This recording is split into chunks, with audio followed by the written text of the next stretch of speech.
Good morning students, welcome back to legal next. मैं हूं advocate Laiba Khan. आप सबको जिस वैकेंसी का बेसब्री से इंतज़ार था वो वैकेंसी आपकी अनाउंस हो चुकी है। इसमें आईटी ऑफिसर, राजभाषा अधिकारी और लॉ ऑफिसर की वैकेंसीज़ हैं। तो हम लोग का मतलब है लॉ ऑफिसर की वैकेंसी से, तो अराउंड 56 वैकेंसीज़ हैं लॉ ऑफिसर की वैकेंसी की। अगर हम बात करें तो IBPS SO बहुत जाना माना नाम है। आई डोंट थिंक कि इस वैकेंसी को कोई इंट्रोडक्शन की ज़रूरत है। क्या जो ऑफिशियल नोटिफिकेशन है, कितनी पोस्ट हैं, कब एग्ज़ाम हो सकता है, क्या एग्ज़ाम का पैटर्न है, क्या सिलेबस है, ये हम डिस्कस करेंगे इस वीडियो में। तो आइए जानते हैं IBPS SO के बारे में। ये आपके ऑफिशियल वेबसाइट से मैंने PDF डाउनलोड करा है, ठीक है। इसमें कुछ बैंक्स हैं, पार्टिसिपेटिंग बैंक्स हैं, सिर्फ एक बैंक के लिए नहीं होता है, 6-7 बैंक अभी मैं लिस्ट दिखा देती हूँ आपको।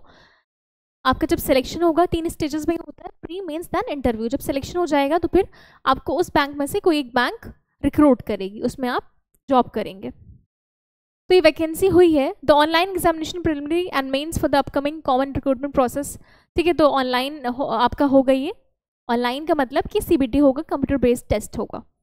Pre, mains, then interview. आपका IT ऑफिसर के लिए पोस्ट निकली है, एग्रीकल्चरल फील्ड ऑफिसर, राजभाषा अधिकारी, law officer, HR personal officer, marketing officer. हमारे काम की वैकेंसी है लॉ ऑफिसर की, क्योंकि हम लॉ वाले हैं। तो यहाँ पे टेंटेटिव डेट्स दे रखी हैं, टेंटेटिव स्केड्यूल दे रखा है। आपका online registration including edit modification of online application by candidates 1 जुलाई से आपकी फॉर्म फिलिंग की डेट स्टार्ट हो गई है। आज 2 जुलाई हो गई है। देर किस बात की, शुभ काम में देरी नहीं होनी चाहिए, तो फटाक से फॉर्म भर डालो। इन्होंने जो है मंथ मेंशन कर दिया है, बट डेट मेंशन नहीं करी आपका प्रिलिमिनरी एग्जाम कब होगा। बट आपका एग्जाम होगा अगस्त में।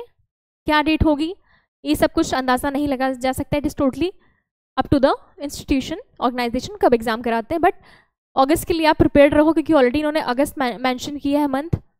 तो अपनी प्रिपरेशन अभी से ही, आज से ही, जब से ये वीडियो देखो या इससे पहले भी अगर आपको पता लगा है इस वैकेंसी के बारे में, तो इतनी बढ़िया तैयारी करो कि जब भी एग्ज़ाम हो तो तुम्हारी सीट पक्की हो। डजेंट मैटर कितनी वैकेंसी आई है, तुम्हें तो एक सीट चाहिए ना, सारी सीट थोड़ी ना चाहिए।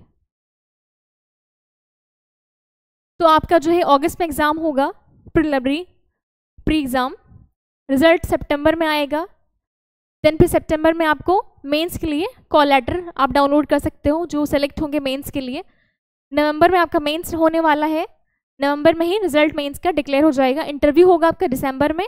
फिर आपको अलॉटमेंट होगा फाइनल आपका जनवरी फरवरी अप्रॉक्स 2026। तो आपका थोड़ा लंबा ही प्रोसीजर रहने वाला है। अगस्त अभी फॉर्म फिलिंग स्टार्ट हुई है जुलाई में, देन जुलाई से दिसंबर जनवरी तक कहीं फाइनल होगी ये चीज़, ये प्रोसेस पूरा आपका।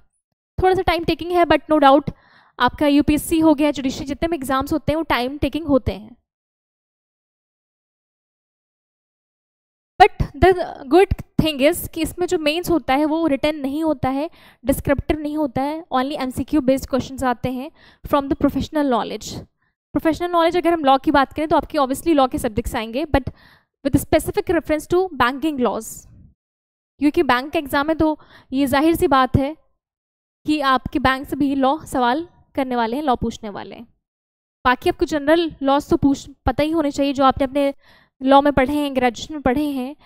टॉर्ट हो गया, कॉन्स्टिट्यूशन, कॉन्ट्रैक्ट, IPC, TPA, ये सारे पता ही होने चाहिए जो मेजर लॉज हैं आपके। और बैंकिंग स्पेसिफिक लॉज भी आपको पता होने चाहिए। ये मेंस के लिए। प्री का क्या सिलेबस है वो भी मैं आपको बताती हूँ।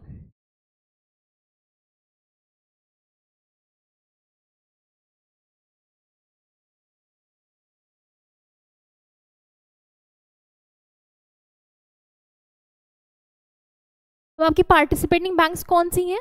Bank of Baroda, Canara bank, Indian overseas bank, UCO bank, bank of India, central bank of India, PNB Punjab national bank, union bank of India, bank of Maharashtra, Indian bank, Punjab and Sind bank. ये टोटल बैंक की list है जो participating banks हैं। जब आप exam clear कर लोगे, आपका सिलेक्शन होगा, तो इसमें से किसी भी बैंक में आप एम्प्लॉय होंगे, ठीक है। अगर कॉम्पनसेशन सैलरी की बात करें तो स्पेशलिस्ट ऑफिसर स्केल 1 के लिए बेसिक पे आपकी ये रहने वाली, और फाइनल जो है 85,000 के अराउंड सैलरी रहने वाली है।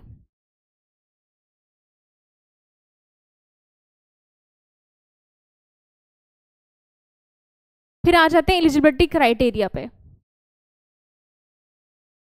तो नेशनलिटी की बात करें तो भाई इंडियन सिटीजन होना चाहिए या फिर सब्जेक्ट हो नेपाल भूटान का या बाकी चीज़ें आप पढ़ सकते हैं, यहाँ से देख लेना स्क्रीन पे। एज मिनिमम 20 ईयर होनी चाहिए, 20 साल, मैक्सिमम 30 ईयर्स। एज जो है आपकी इस डेट से इस ईयर के बीच में, इन दोनों के बीच में रहने वाली है, इस हिसाब से कैलकुलेट होगी। रिलैक्सेशन भी दिया है एज यूजुअल, जैसे बाकी एग्जाम्स में आपका दे रखा होता है, बाकी कॉम्पिटेटिव एग्जाम्स में ST OBC वुमेन कई सारी कैटेगरीज के लिए कुछ टाइम पीरियड, कुछ साल का एज रिलैक्सेशन दे रखा होता है। सेम वैसे ही इसमें भी प्रोवाइडेड है आपको।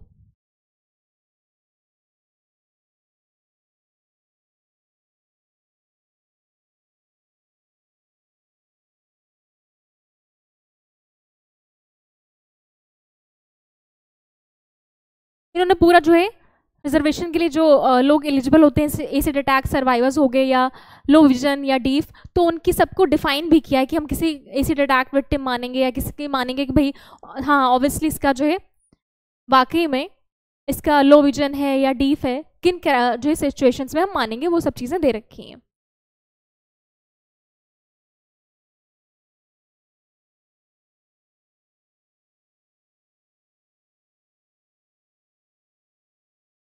EWS के लिए दे रखा है। EWS के लिए मैंने अपनी क्लास में ऑफलाइन में बताया भी था क्या क्राइटेरिया होते हैं EWS सर्टिफिकेट मिलने के लिए, कौन एलिजिबल होता है कौन नहीं, तो सारी चीज़ें मेंशन कर रखी हैं आपको।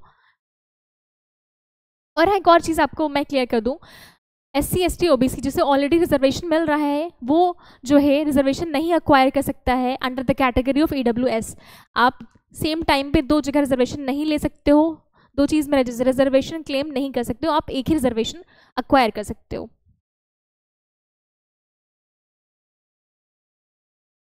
फिर पोस्ट आपकी मेंशन कर रखी है, मिनिमम और मैक्सिमम एज कितनी होनी चाहिए, दैट इज मेंशनड हियर, और एजुकेशनल क्वालिफिकेशन या एक्सपीरियंस कितना होना चाहिए।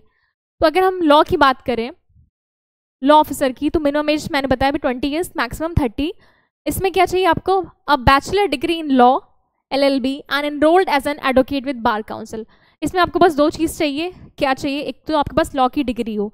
अब जब इन्होंने यहाँ पे बोल दिया साफ साफ कि लॉ की डिग्री हो, तो एक चीज़ क्लियर हो गई कि आप अगर फाइनल सेमेस्टर या फाइनल ईयर में हो, अपीयरिंग स्टूडेंट हो, अभी आपका लॉ कंप्लीट नहीं हुआ है, तो आप एलिजिबल नहीं है इस एग्ज़ाम को देने के लिए। LLB की डिग्री आपको तभी मिलती है जब आपके फाइनल सेमेस्टर के एग्ज़ाम हो जाते हैं, अगर 3 साल वाला कोर्स है तो, या 5 साल वाला, दोनों में ही सेम सिचुएशन रहती है।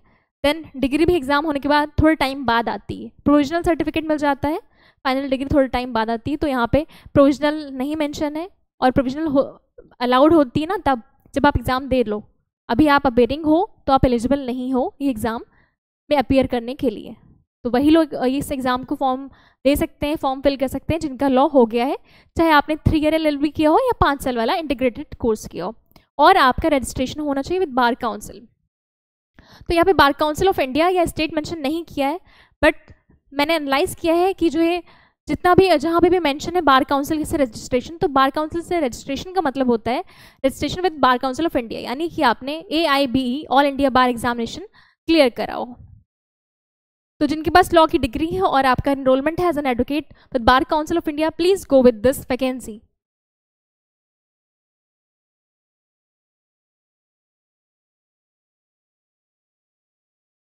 यहाँ पे बात कर लेते हैं क्या फीस है। तो SC ST PWBD कैंडिडेट्स के लिए 175 है, और बाकी कैटेगरीज के लिए 850 रुपीज़ है आपकी फॉर्म की फीस प्लस GST। अब बात कर लेते हैं कि एग्ज़ाम का सिलेबस क्या है। तो लॉ ऑफिसर के लिए और राजभाषा अधिकारी के लिए प्री का जो एग्ज़ाम होगा उसका पैटर्न ये है आपके सामने स्क्रीन पे। इंग्लिश लैंग्वेज से 50 सवाल आएंगे आपके 25 मार्क्स के, ठीक है। मीडियम क्या रहेगा एग्जाम का, इंग्लिश रहेगा, ऑब्वियसली इंग्लिश का एग्जाम है, हिंदी में कैसे हो सकता है, इंग्लिश में रहेगा। टाइम कितना आपको प्रोवाइडेड होगा, 40 मिनट, 40 मिनट्स। फिर रीजनिंग की अगर हम बात करें तो रीजनिंग में आपके 50 क्वेश्चंस रहेंगे 50 मार्क्स के। यहाँ पे वेटेज देखो इंग्लिश का कम है, और जो है आपका जो है वेटेज रीजनिंग और जनरल अवेयरनेस इन दोनों का इक्वल है। मतलब आपको रीजनिंग और जनरल अवेयरनेस पे ज़्यादा ध्यान देना है इन कंपैरिजन टू इंग्लिश, ठीक है, तो इंग्लिश आएगा आपका, रीजनिंग आएगा, general awareness with special reference to banking industry. तो जनरल अवेयरनेस आपको पूरा पढ़ना है, बट आपको ज़्यादा फोकस करना है बैंकिंग से रिलेटेड, इकोनॉमिक से रिलेटेड, जितनी भी करंट अफेयर्स में जो भी चीज़ें हो रही हैं वो सारी चीज़ें, उन पर ज़्यादा ध्यान देना है। इस पर 50 सवाल आएंगे, 50 मार्क्स के, इंग्लिश और हिंदी दोनों लैंग्वेज में होगा, बाईलैंग्वेज होगा, ठीक है। 40 मिनट्स इसमें आपको प्रोवाइडेड होंगे। तो आपका प्री का एग्जाम पैटर्न ये रहेगा लॉ ऑफिसर और राजभाषा अधिकारी के लिए। सीबीटी होगा आपका, एमसीक्यू बेस्ड होगा। हाँ, निगेटिव मार्किंग है 0.25 की। फिर हम बात करते हैं मेंस एग्जामिनेशन के लिए, ठीक है। तो जो मेंस एग्जामिनेशन की बात करें तो जिस भी आप जो कोर्स से आते हैं, रिलेवेंट फील्ड से आते हैं, जैसे लॉ ऑफिसर हो गया, आईटी ऑफिसर, एग्रीकल्चर, तो सबकी जो प्रोफेशनल नॉलेज, अब लॉ ऑफिसर की प्रोफेशनल नॉलेज क्या होगी, हम लोग लॉ वाले हैं तो लॉ की भाई प्रोफेशनल नॉलेज क्या होगी। अगर हम लोग को एग्जाम देने का फॉर्म फिल कर रहे हैं, वहाँ पे मेंशन है प्रोफेशनल नॉलेज, मतलब कि भाई आपके लॉ से सवाल आने वाले हैं, आपके जो सब्जेक्ट्स हैं, लॉ के एक्ट हैं, उससे आने वाले हैं। तो प्रोफेशनल नॉलेज आपके लॉ से यहाँ सवाल आएंगे, 60 क्वेश्चन आएंगे, 60 मार्क्स के, और पेपर मोड हिंदी इंग्लिश दोनों रहेगा। 45 मिनट्स का आपका ड्यूरेशन रहेगा। अब यहाँ पे समझ गए होगे, भले मेंस लिखा है बट 60 क्वेश्चन है, 60 मार्क्स के, और जो टाइम दिया 45 मिनट्स, इट मीन्स कि ये एमसीक्यू रहने वाला है, मल्टीपल चॉइस क्वेश्चन रहेगा, ऑब्जेक्टिव बेस, डिस्क्रिप्टिव नहीं है। तो ये बहुत अच्छी चीज़ है। अदरवाइज बाकी एग्जाम्स में जहाँ पे भी मेंस होता है तो मेंस में डिस्क्रिप्टिव आता है, रिटन आता है, और इवन मुझे भी एमसीक्यू ज़्यादा बेटर लगता है in comparison to written examination. Written में फिर आपके लिए प्रॉब्लम होती है कि आप कैसे जो है टाइम मैनेज करें एंड ऑल सारी चीज़ें। एमसीक्यू में ये होता है कि जो है देख के भी ऑप्शन याद आ जाता है कि हाँ इसका ये ऑप्शन सही होगा। रिटन में खुद से लिखना पड़ता है, थोड़ा वो प्रॉब्लमेटिक रहता है।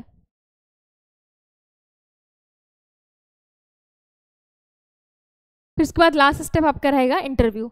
और हाँ, जो आपका प्री है वो बस क्वालिफाइंग है, जैसे बाकी एग्जाम्स में रहता है, जैसे जुडिशरी हो गया या यूपीएससी, उसमें भी सेम चीज़ रहती है कि बस प्री आपका क्वालिफाइंग रहता है।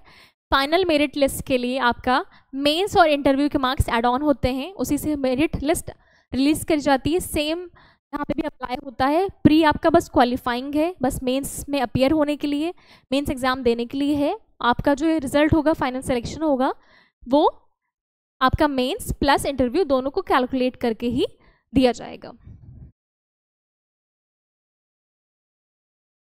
मैंने आपको बता ही दिया, penalty for wrong answer 0.25 marks की निगेटिव मार्किंग होने वाली है।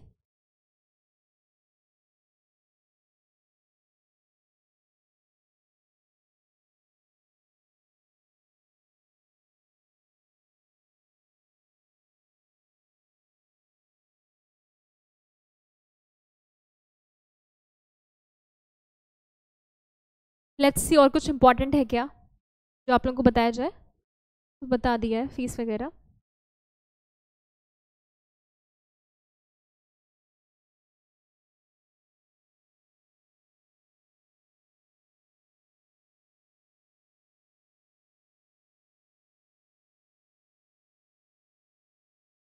कितनी जो है वैकेंसी है ये इन्होंने बताया है।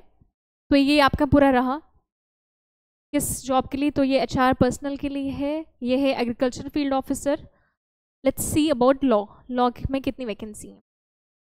तो लॉ में आपकी ये वैकेंसी है, डिवीजन है पूरा, किस बैंक में कितनी वैकेंसी और किस कैटेगरी के लिए। तो ये पूरा चार्ट है, आप यहाँ पे देख सकते हो।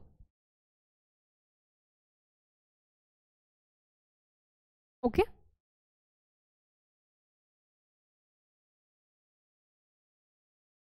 अब बात कर लेते हैं कि आपके प्री और मेंस एग्जाम के सेंटर कहाँ पे रहने वाले हैं, कहाँ का एग्जामिनेशन आपका ये कंडक्ट होगा। तो आपका जो है उसकी ये जो है आपको सामने चार्ट प्रोवाइडेड है कि प्री एग्जाम के लिए अंडमान एंड निकोबार की अगर बात करें तो पोर्ट ब्लेयर आंध्र प्रदेश में इस जगह इन्होंने मेंशन कर रखी है। अरुणाचल प्रदेश में नहर लगून, असम में चीज़ें गुवाहाटी, जोरहाट, सिलचर, तेजपुर, डिब्रूगढ़ बिहार में मेंशन कर रखी चीज़ें। आपके चंडीगढ़ में भी होगा, छत्तीसगढ़ में भी होगा, और इन्होंने छत्तीसगढ़ में भी कहाँ पे होगा या चंडीगढ़ में या दिल्ली में कहाँ कहाँ होगा ये इन्होंने स्पेसिफाई कर रखा है। ये जो है जगह का नाम कहाँ कहाँ होगा फिर वो स्पेसिफिक कर रखा है, और ये मेंस की इन्होंने लिस्ट प्रोवाइडेड कर रखी है, मेंस के लिए कहाँ पे सेंटर अवेलेबल हैं। तो आप जो है अपने आपके लिए जो कन्वीनियंट हो सेंटर, तो अगर दिल्ली में रहता है तो ऑब्वियसली दिल्ली का जो है सेंटर आप प्रेफर करो, ताकि आपको इजी रहेगा, कन्वीनियंट रहेगा, कहीं और जाना नहीं पड़ेगा। तो आपको जो भी प्लेस इस लिस्ट में चेकआउट कर लेना, जो प्लेस आपको कन्वीनियंट हो, सुटेबल हो आपके लिए, वो आप प्रेफर करो अकॉर्डिंग टू योर कंफर्ट। मैंने सारी चीज़ें इस वीडियो में आपको बता दी हैं। Still you have any doubt, please let me know in the comment box. और हाँ, अगर आप चाहते हैं कि आपको मैं एक और वीडियो लेके आऊँ इस एग्ज़ाम पे कि IBPS SO लॉ ऑफिसर की वैकेंसी जो आई है, इसकी तैयारी कैसे करें, कौन सा मटेरियल इस्तेमाल करें, कौन सा नहीं करें, कैसे प्रिपरेशन करनी है, और टाइम भी बहुत ज़्यादा नहीं है, अगस्त में आपका एग्ज़ाम होना है, आज 2 जुलाई है, तो इतने कम समय में कैसे अपनी जो है स्ट्रैटेजिक प्रिपरेशन करें कि सिलेक्शन हो सके आपका। अगर आप चाहते हैं कि मैं इस पर एक वीडियो बनाऊं तो please let me know in the comment box. Thank you so much, good luck.